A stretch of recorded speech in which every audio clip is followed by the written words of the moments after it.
दोस्तों, चाणक्य नीति में अनेक ऐसी बातें बताई गई हैं जो न केवल हमें जीवन प्रबंधन के महत्वपूर्ण सूत्र सिखाती हैं, बल्कि यह भी बताती हैं कि हमें किन लोगों से संपर्क रखना चाहिए और किन से दूरी बनानी चाहिए। चाणक्य नीति के अनुसार 4 चीजें हमारे परम सहयोगी होती हैं: एक अच्छा मित्र, एक वफादार नौकर, एक समझदार जीवन साथी और स्वयं का घर। इनकी उपस्थिति से जीवन में शांति और सुख की अनुभूति होती है, लेकिन अगर इनमें से कोई भी नकारात्मक हो जाए तो यह जीवन को कठिन बना सकता है। चाणक्य ने विशेष रूप से 4 प्रकार के लोगों से सावधान रहने की सलाह दी है: मनमानी करने वाली पत्नी, दुष्ट मित्र, विवाद करने वाला नौकर, सांप के समान घर में रहने वाला व्यक्ति। पत्नी के संदर्भ में हिंदू धर्म में पत्नी को अत्यंत सम्माननीय स्थान दिया गया है।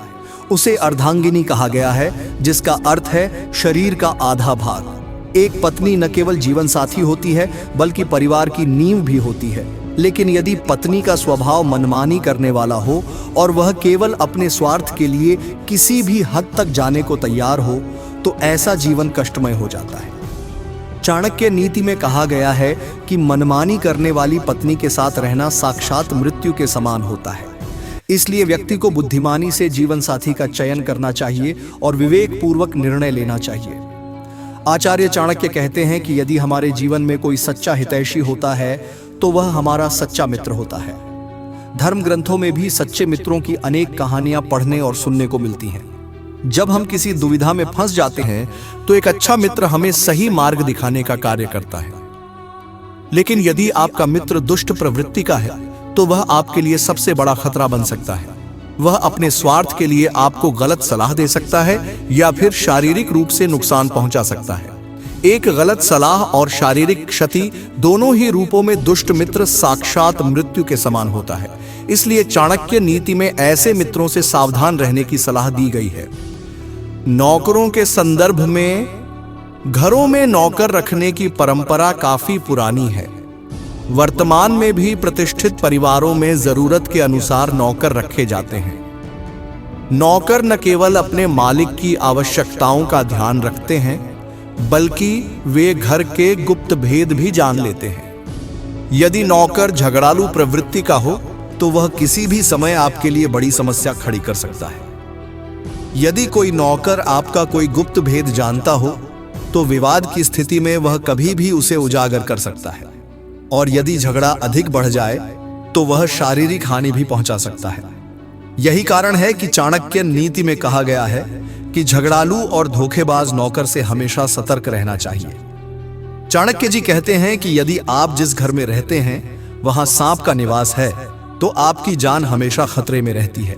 हालांकि सांप बिना कारण किसी पर हमला नहीं करता, लेकिन यदि गलती से आपका पैर उस पर पड़ जाए तो वह आपको डंसे बिना नहीं रहेगा। इसलिए ऐसे स्थान को तुरंत छोड़ देना ही बेहतर होता है, क्योंकि लापरवाही जानलेवा साबित हो सकती है। चाणक्य नीति में कहा गया है कि सांपयुक्त घर में निवास करना साक्षात मृत्यु के समान होता है।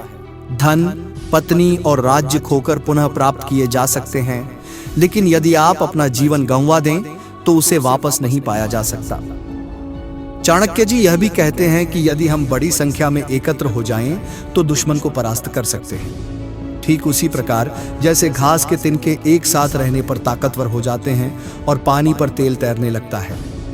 इसके अलावा चाणक्य नीति में कहा गया है कि एक कमीने व्यक्ति को बताया गया राज, एक योग्य व्यक्ति को दिया गया दान और एक बुद्धिमान व्यक्ति को पढ़ाया गया शास्त्रों का ज्ञान, तीनों अपने स्वभाव के कारण बहुत तेजी से फैलते हैं। चाणक्य जी कहते हैं कि जो व्यक्ति हमारे मन में बसा होता है वह भले ही भौतिक रूप से हमसे बहुत दूर हो, लेकिन जो व्यक्ति हमारे निकट होते हुए भी हमारे मन में स्थान नहीं रखता वह वास्तव में हमसे बहुत दूर होता है।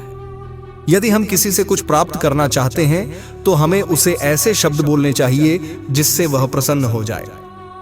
इसी प्रकार चाणक्य जी कहते हैं कि जो व्यक्ति राजा, अग्नि, धर्मगुरु और स्त्री से अत्यधिक निकटता बढ़ाता है वह विनाश को प्राप्त होता है, लेकिन जो इन सबसे पूरी तरह दूर रहता है उसे भी अपने जीवन में कोई लाभ नहीं मिल पाता।